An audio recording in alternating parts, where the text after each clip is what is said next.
राम राम राम राम राम राम राम राम राम नारायण नारायण। आ ब्रह्म भुवनाल्लोकाः पुनरावर्तिनोऽर्जुन मामुपेत्य तु कौन्तेय पुनर्जन्म न विद्यते। 16वां श्लोक। हे अर्जुन, ब्रह्मलोक तक सभी लोक पुनरावर्ती हैं, परंतु हे कौन्तेय, मुझे प्राप्त होने पर पुनर्जन्म नहीं होता। व्याख्या। आ ब्रह्म भुवनान् लोकः पुनरावर्तिनोऽर्जुन।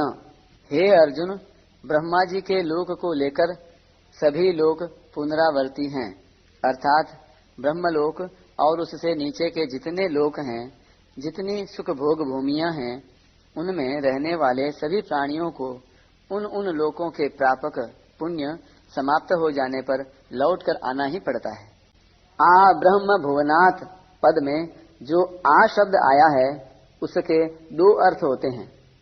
एक अभिविधि, जैसे ब्रह्मलोक को लेकर सभी लोक अर्थात ब्रह्मलोक तथा उससे नीचे के सभी लोक।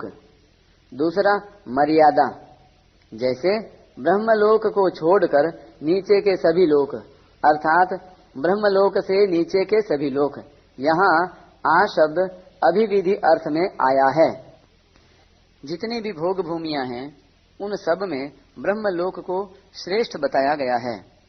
मात्र पृथ्वी मंडल का राजा हो और उसका धन धान्य से संपन्न राज्य हो, स्त्री पुत्र परिवार आदि सभी उसके अनुकूल हों, उसकी युवावस्था हो तथा शरीर निरोग हो, यह मृत्यु लोक का पूर्ण सुख माना गया है। मृत्यु लोक के सुख से 100 गुना अधिक सुख मर्त्य देवताओं का है।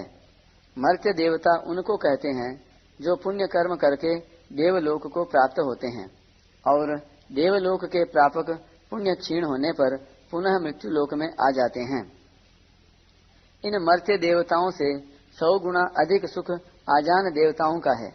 आजान देवता वे कहलाते हैं जो कल्प के आदि में देवता बने हैं और कल्प के अंत तक देवता बने रहेंगे।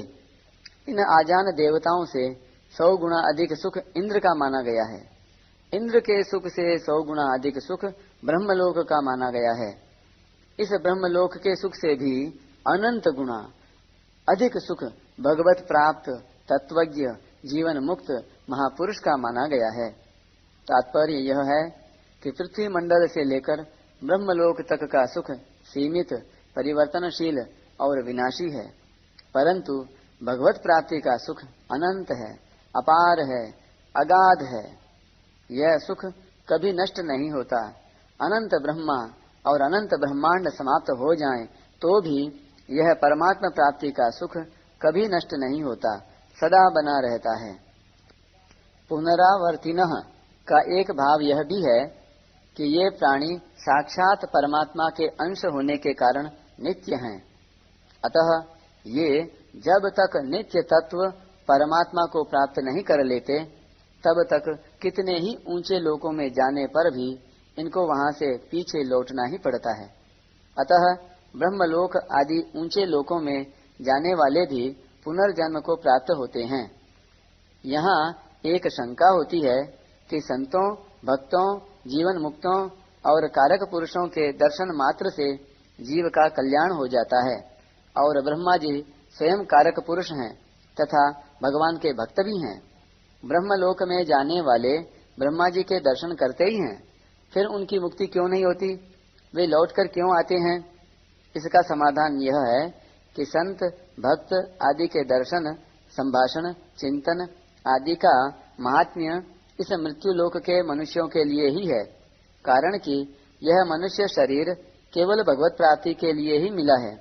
अतः मनुष्य को भगवत प्राप्ति का कोई भी और किंचन मात्र भी मुक्ति का उपाय मिल जाता है तो वे मुक्त हो जाते हैं। ऐसा मुक्ति का अधिकार अन्य लोकों में नहीं है, इसलिए वे मुक्त नहीं होते। हाँ, उन लोकों में रहने वालों में किसी की मुक्त होने के लिए तीव्र लालसा हो जाती है तो वह भी मुक्त हो जाता है। ऐसे ही पशु पक्षियों में भी भक्त हुए हैं, पर ये दोनों ही अपवाद रूप से हैं, अधिकारी रूप से नहीं। अगर वहाँ के लोग भी अधिकारी माने जाएं, तो नरकों में जाने वाले सभी की मुक्ति हो जानी चाहिए, क्योंकि उन सभी प्राणियों को परम भागवत कारक पुरुष यमराज के दर्शन होते ही हैं। पर ऐसा शास्त्रों में न देखा और न सुना ही जाता है। इससे सिद्ध होता है कि उन लोकों में रहने वाले प्राणियों का भक्त आदि के दर्शन से कल्याण नहीं होता। विशेष बात, यह जीव साक्षात परमात्मा का अंश है, ममैवांशः, और जहाँ जाने के बाद फिर लौटकर नहीं आना पड़ता, वह परमात्मा का धाम है। यद गत्वा न निवर्तन्ते तद धाम परमम मम। जैसे कोई अपने घर पर जाता है, ऐसे ही परमात्मा का अंश होने से इस जीव को वहीं जाना चाहिए, यानी परम धाम में जाना चाहिए। फिर भी यह जीव मरने के बाद लौटकर क्यों आता है? जैसे कोई मनुष्य सत्संग आदि में जाता है और समय पूरा होने पर वहां से चल देता है, परंतु चलते समय उसकी कोई वस्तु यानी चद्दर आदि भूल से वहां रह जाए तो उसको लेने के लिए उसे फिर लौटकर वहां आना पड़ता है। ऐसे ही इस जीव ने घर, परिवार, जमीन, धन आदि जिन चीजों में ममता कर ली है, अपनापन कर लिया है, उस ममता के कारण यानी अपनापन के कारण इस जीव को मरने के बाद फिर लौटकर आना पड़ता है। कारण कि जिस शरीर में रहते हुए संसार में ममता आसक्ति की थी, वह शरीर तो रहा नहीं, न चाहते हुए भी छूट जाता है, परंतु उस ममता वासना के कारण दूसरा शरीर धारण करके यहाँ आना पड़ता है। वह मनुष्य बनकर भी आ सकता है और पशु पक्षी आदि बनकर भी आ सकता है, उसको लौटकर आना पड़ता है, यह बात निश्चित है। भगवान ने कहा है कि ऊंच नीच योनियों में जन्म होने का कारण गुणों का संग ही है। कारणं गुण संगोस्य सदसद योनि जन्मसु, अर्थात जो संसार में ममता आसक्ति कामना करेगा उसको लौटकर संसार में आना ही पड़ेगा। माम उपेत्य तु कौन्तेय पुनर्जन्म न विद्यते। ब्रह्मलोक तक जाने वाले सभी को पुनर्जन्म लेना पड़ता है, परंतु हे कौन्तेय, समग्र रूप से मेरी प्राप्ति होने पर पुनर्जन्म नहीं होता, अर्थात मेरे को प्राप्त होने पर फिर संसार में जन्म मरण के चक्कर में नहीं आना पड़ता। कारण कि मैं कालातीत हूँ, अतः मेरे को प्राप्त होने पर वे भी कालातीत हो जाते हैं। यहाँ माम उपेत्य का अर्थ है कि मेरे दर्शन हो जाएं, मेरे स्वरूप का बोध हो जाए और मेरे में प्रवेश हो जाए। मेरे को प्राप्त होने पर पुनर्जन्म क्यों नहीं होता, अर्थात जीव लौटकर संसार में क्यों नहीं आता? क्योंकि जीव मेरा अंश है और मेरा परम धाम ही इसका वास्तविक घर है। ब्रह्मलोक आदि लोक इसका घर नहीं है, इसलिए इसको वहां से लौटना पड़ता है। जैसे रेलगाड़ी का जहां तक का टिकट होता है वहां तक ही मनुष्य उसमें बैठ सकता है, उसके बाद उसे उतरना ही पड़ता है, परंतु वह अगर अपने घर में बैठा हो तो उसे उतरना नहीं पड़ता। ऐसे ही जो देवताओं के लोक में गया है वह मानो रेलगाड़ी में बैठा हुआ है, इसलिए उसको एक दिन नीचे उतरना ही पड़ेगा। परंतु जो मेरे को प्राप्त हो गया है वह अपने घर में बैठा हुआ है, इसलिए उसको कभी उतरना नहीं पड़ेगा। तात्पर्य यह है कि भगवान को प्राप्त किए बिना ऊंचे से ऊंचे लोकों में जाने पर भी कल्याण नहीं होता। अतः साधक को ऊंचे लोकों के भोगों की किंचन मात्र भी इच्छा नहीं करनी चाहिए। ब्रह्मलोक तक जाकर फिर पीछे लौटकर आने वाले अर्थात जन्म मरण रूप बंधन में पड़ने वाले पुरुष आसुरी संपत्ति वाले होते हैं, क्योंकि आसुरी संपत्ति से ही बंधन होता है, निबंधायासुरी मता। इसलिए ब्रह्मलोक तक बंधन ही बंधन है, परंतु मेरे शरण होने वाले, मुझे प्राप्त होने वाले पुरुष देवी संपत्ति वाले होते हैं, उनका फिर जन्म मरण नहीं होता, क्योंकि देवी संपत्ति से मोक्ष होता है। दैवी संपद विमोक्षाय।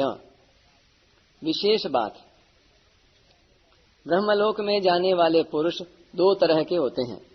एक तो जो ब्रह्मलोक के सुख का उद्देश्य रखकर यहाँ बड़े बड़े पुण्य कर्म करते हैं तथा उसके फलस्वरूप ब्रह्मलोक का सुख भोगने के लिए ब्रह्मलोक में जाते हैं, और दूसरे जो परमात्मा प्राप्ति के लिए ही तत्परता पूर्वक साधन में लगे हुए हैं, परंतु प्राणों के रहते रहते परमात्मा प्राप्ति हुई नहीं और अंत काल में भी किसी कारण विशेष से साधन से विचलित हो गए, तो वे ब्रह्मलोक में जाते हैं और वहां रहकर महाप्रलय में ब्रह्मा जी के साथ ही मुक्त हो जाते हैं।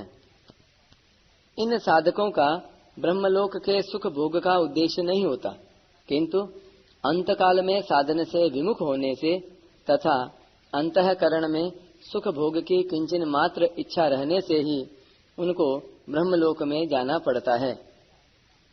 इस प्रकार ब्रह्मलोक का सुख भोग कर ब्रह्मा जी के साथ मुक्त होने को क्रम मुक्ति कहते हैं, परंतु जिन साधकों को यही बोध हो जाता है वे यहाँ ही मुक्त हो जाते हैं।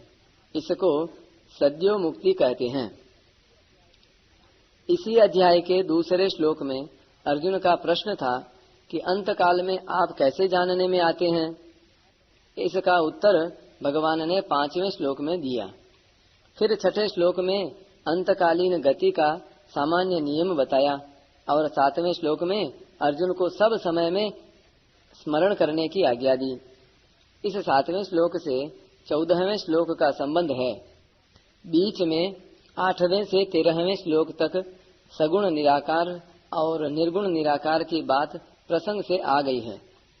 8वें से 16वें श्लोक तक के 9 श्लोकों से यह सिद्ध होता है कि भगवान श्री कृष्ण ही सर्वोपरि पूर्ण परमात्मा हैं।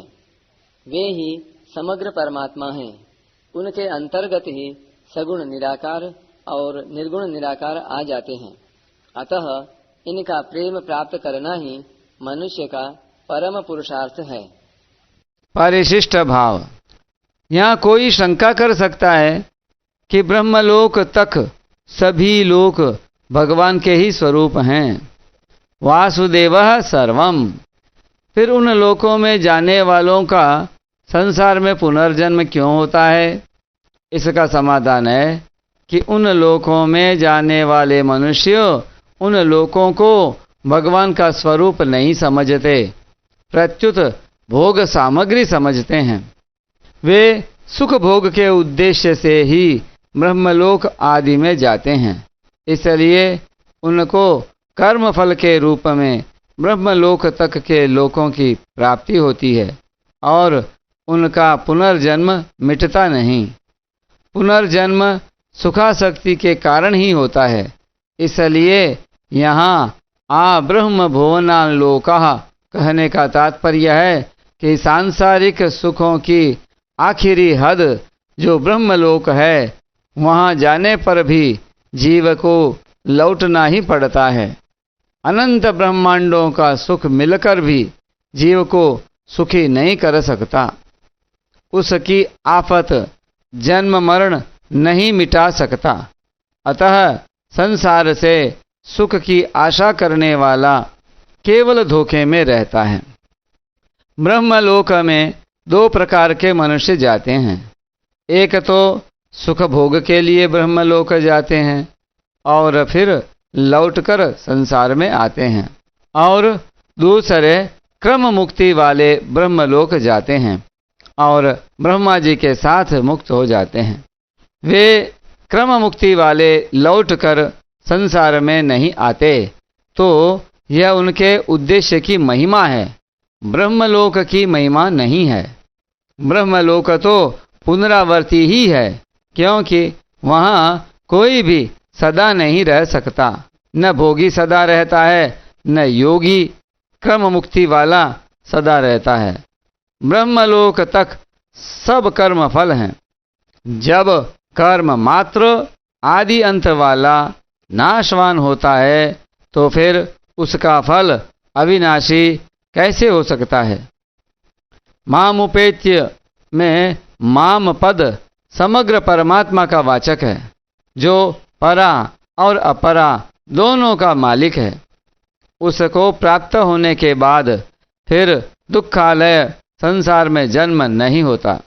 हाँ, उनको प्राप्त हुए मनुष्य उनकी इच्छा से कारक महापुरुष के रूप में अथवा भगवान के अवतार के समय संसार में आ सकते हैं, परंतु उनका वह जन्म कर्मों के अधीन नहीं होता, प्रत्युत भगवान की इच्छा से होता है।